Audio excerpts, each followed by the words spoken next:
This is the second episode on my YouTube channel. My name is Ann Beverly. I own Bluebird Counseling Center in McLean, Virginia. I'm a counselor in residence, and if you don't know what that is, I refer you back to my first video where I explain it all. So I put it out on Facebook and I asked people, what do you want to know about in terms of mental health? And the number one thing that I got as a response was anxiety. People want to know about anxiety. What does it mean to just be anxious versus having anxiety disorder, or generalized anxiety disorder, GAD as it's called. So today I want to talk about some symptoms of anxiety and some solutions on what you can do about it. So symptoms of anxiety, as defined by our DSM criteria, typically means feelings of excessive anxiety or worry most days for 6 months or more. All of us have some anxiety, right? We all feel anxious before a test, before like a job interview, before proposing marriage, whatever your big life events are, they typically come with a healthy dose of anxiety. So we're talking about a prolonged period of time where you feel like you really don't have control over your feelings. You're feeling super anxious and excessive worry, and it's going on and on and on for 6 months or more. So that's when you know, that's kind of the tipping point on when you know you might want to seek either some kind of medication therapy or talk therapy, or the best would be a combination of both of those things. So let's talk about some symptoms of anxiety. You could potentially feel restless when you're struggling with anxiety. You could be very easily fatigued because having the adrenal glands constantly pumping adrenaline through your body, even at low doses, would make you feel pretty run down most of the time. You could have difficulty concentrating, or your mind just kind of going blank. You might feel very irritable if you're experiencing a lot of anxiety. You might be kind of lashing out at other people, and if you're getting feedback that you're kind of irritable, that could be a sign that you're suffering from anxiety. One that we don't typically talk about a lot is muscle tension. So you could feel that in your jaw. You might be clenching your jaw, in your shoulders, even in your legs, your arms. Sometimes when you have anxious thoughts, your stomach might go and that's kind of muscle tension. Your muscles kind of tensing up around there, so that can be a sign.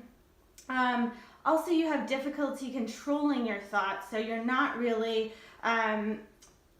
able to look at your life as an observer. You kind of are getting sucked into all the different dynamics of your day, and you're not able to kind of take a step back from it and think more rationally about certain situations.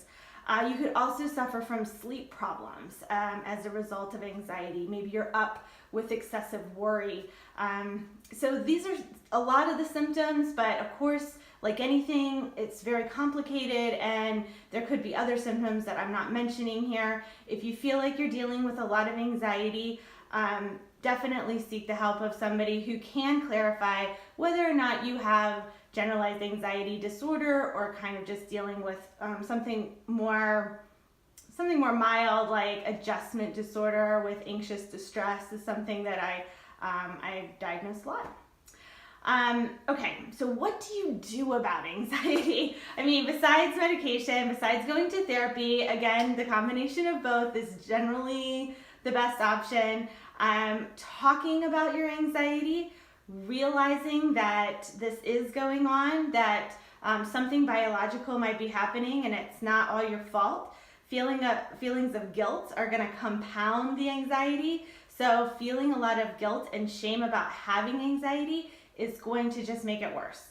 So working on those feelings, whether that is journaling, meditating, talking to friends, doing yoga, whatever makes you feel more calm, is going to help you to take control of your feelings.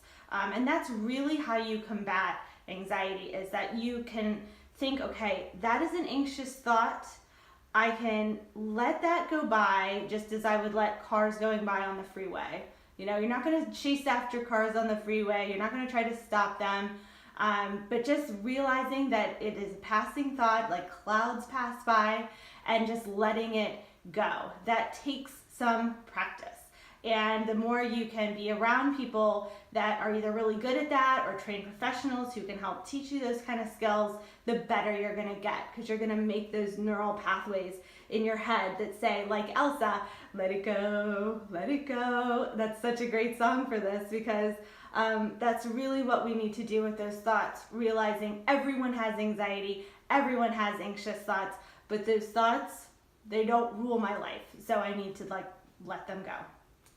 The other thing about anxiety is that we have a right brain and we have a left brain, right? So anxiety is kind of our right brain going nuts. Right brain is our emotional side, it's our creative side, it's our artistic side. The left brain is the math and numbers and language side. So your right brain is kind of taken over and you're getting emotionally dysregulated when you have a lot of anxiety. So anything you can do to help with the left brain activity, some things would include like doing Sudoku, however you say that. That's a very left brain activity because you're dealing with numbers and logic about where they fit in a Sudoku puzzle. If you start with 100 and you count backwards by sevens, that's harder to do than you think. So usually I get to like 100, 93, and then it takes a while to get down to 86. So anyway, that's a wonderful activity to really engage that left brain thinking. One other tip is crossing your arms. Okay, this has to integrate left and right brain together in order to do this. So you just kind of do one hand at a time, and then you rock back and forth. This is called a butterfly hug. But you can't do this motion without using both left and right brain. So it can be really calming for someone who's gotten dysregulated and can't seem to calm down, especially if you're on the brink of maybe an anxiety attack or a panic attack. This can be super calming because it uses both sides of the brain.